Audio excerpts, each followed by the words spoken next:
And अब जो हमारा ये नेक्स्ट पार्ट है इसी क्वेश्चन का, वो है पार्ट नंबर बी। इस पार्ट नंबर बी में मालूम क्या है, इज 9/16 इक्वल टू 5/9, कि क्या ये 9/16 इक्वल है 5/9 के। तो इसको चेक करते हैं। जैसे कि हमने अभी पिछली ए पार्ट में सॉल्व किया था, सेम वैसे इसको भी सॉल्व करेंगे, क्योंकि यहाँ पर जो एक दूसरे के डिनोमिनेटर्स है वो डिफरेंट है, एंड डिनोमिनेटर्स को सेम करने के लिए 16 एंड 9 का हमें एलसीएम लेना होगा। तो यहाँ 16 एंड 9 का एलसीएम लेते हैं। यहाँ पर 16 को पहले 2 से डिवाइड करेंगे, 2 8 जा 16, but 9 can not divide by this 2, and now 2 4 जा 8, but 9 can not again here 2, and 2 2 जा 4, 9 will be as it is.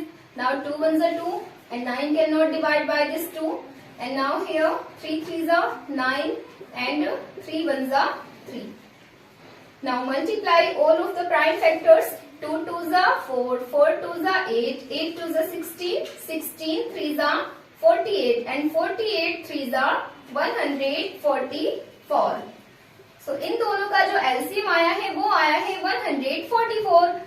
अब यहाँ पर जैसे हमने ए पार्ट में किया था, सेम वैसे ही बी पार्ट में करेंगे। पहले यहाँ पर लिखते हैं 9/16 को, एंड उसके बाद लिखेंगे 5/9 को। अब यहाँ से जो हमारा एलसीएम होता है ना, वो एलसीएम ही हमारा न्यू डिनोमिनेटर होता है। तो जब ये 144 यहाँ हम लिखेंगे तो दोनों के डिनोमिनेटर्स में ही लिखेंगे। 144 को जब दोनों के डिनोमिनेटर्स में लिखेंगे, अब इसमें चेक करेंगे 1 बाय 1 में कि वो कितने टाइम्स में डिवाइड होकर के आया है। तो 144 9 से कितने टाइम्स में डिवाइड हुआ है, तो 9 से अगर हम इसको डिवाइड करेंगे वो होगा 16 टाइम्स में। तो अब 9 से मल्टीप्लाई का साइन लगा करके 16 को लिखेंगे। सेम वैसे ही उसी सेम नंबर से यहाँ पर न्यूमेरेटर को भी मल्टीप्लाई करेंगे। जो नंबर हमारा यहाँ डिनोमिनेटर से डिवाइड करके आता है, सेम उसी नंबर से मल्टीप्लाई कर देना होता है both of numerator and denominator को।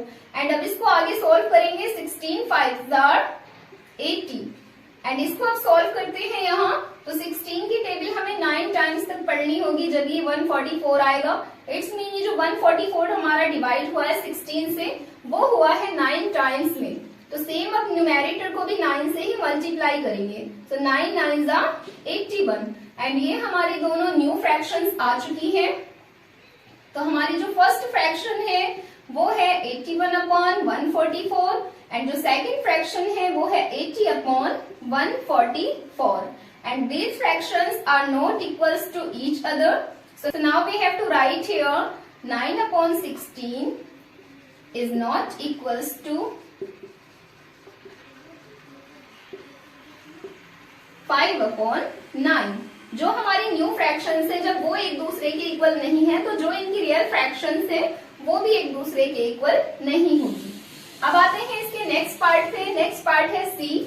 इस पार्ट में पूछा है इज 4/5 इक्वल टू 16/20। तो पहले यहाँ 4/5 को लिखेंगे, एंड अब यहाँ पर 16/20 को लिखेंगे। तो जो हमारा 16/20 है वो एक नंबर से, सेम नंबर से दोनों के दोनों नंबर्स डिवाइड हो रहे हैं। ये 16 भी 4 से डिवाइड हो सकता है, 20 भी 4 से डिवाइड हो सकता है। तो यहाँ लिखेंगे 4 4 जा 16 एंड 4 5 जा 20। तो हमें यहाँ क्लियर दिखाई दे रहा है कि जो 4/5 है वो इक्वल है 4/5 के। तो इसके आंसर में हम लिख देंगे यस 4/5 इज इक्वल्स टू 16/20.